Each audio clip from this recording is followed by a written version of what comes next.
Okie dokie folkies. So I was in London the other day and I popped into Dark Sphere Games and found a kit that I've been keeping my eye open for a while. The Cryx Deathjack.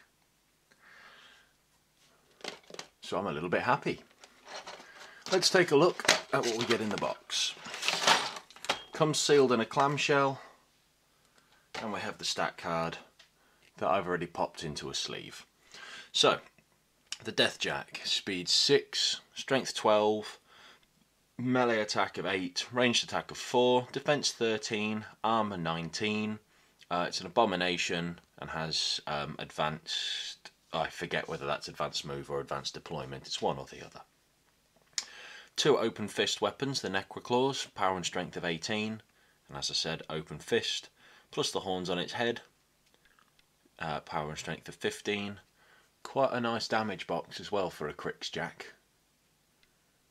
And normally glass hammers, this guy's pretty tough. So what does he get? Coal Soul, pretty normal for Cryxian stuff.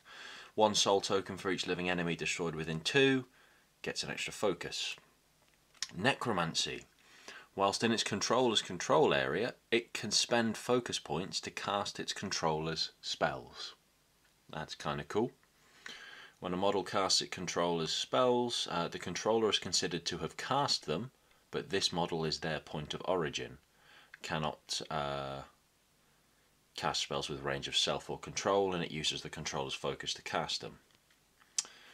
Rendering. When this model gains a soul token, it can immediately spend that soul token to remove D6 damage points.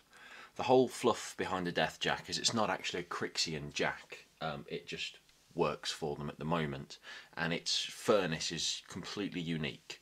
Unlike normal jacks that are from the normal Iron Kingdoms that run on coal, or the Helljacks of Cryx that run on necrotite, the Deathjack is fueled directly by souls.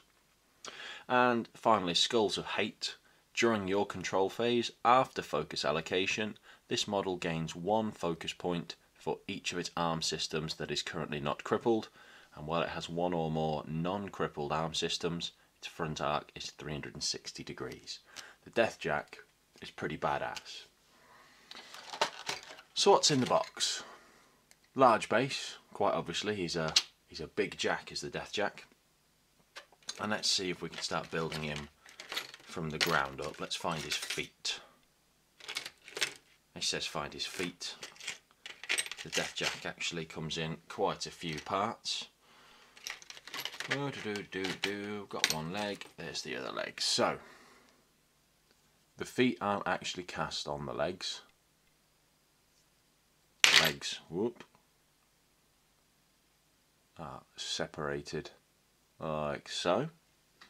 Let's chuck that out of the way. Those big old fists. Now that's where the wrist mounts in, and there's a cover that goes on there. So there's 2 of these fists, and they're reasonably posable with the chains and the fingers.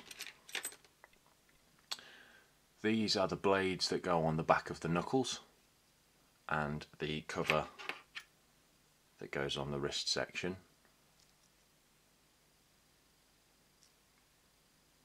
That's kind of cool. I am dropping everything today. I'll find that in a minute. So that was the other wrist section. The arms both come with these bends in at the elbows and a ball joint for the shoulder. Now I've already opened this pack up and have done a little bit of work because I'm going to repose it. So I've straightened the arm out, I've taken it off, and I've put it back on and put a slight curve into it, but you'll see that more when it comes to actually posing. The shoulder joints, so the standard ball for where the shoulder goes in, and this circular fit for when it goes into the main torso.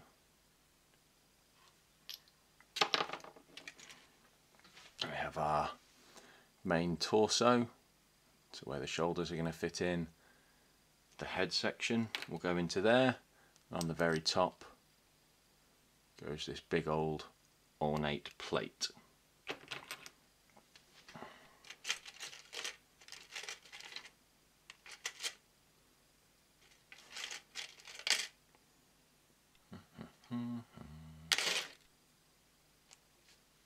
So this is the hip joint, goes on the base of the body, and the legs come into there, where you focus in.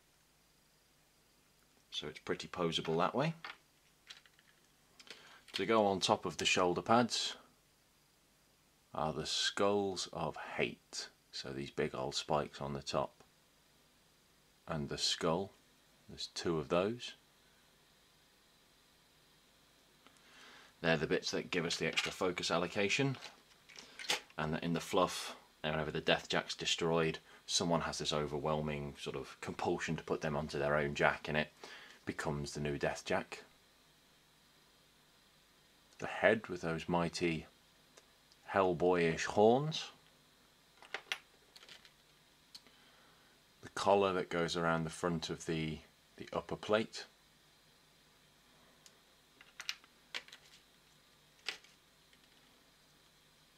The main vents or smokestacks, whatever you want to call them, for the back. The two secondary or spare or auxiliary smokestacks, and these are the resin components in the kit compared to the rest, which is metal. We have the feet that were hiding out in the bottom there. We have two, come on, focus in, racks of these rib cage like projections which go on the front of the body into here around this sole furnace in the middle. And we have in glorious resin some skulls, which are the souls, which you could put in any number of places. You could put coming out of the, or going into the chest furnace.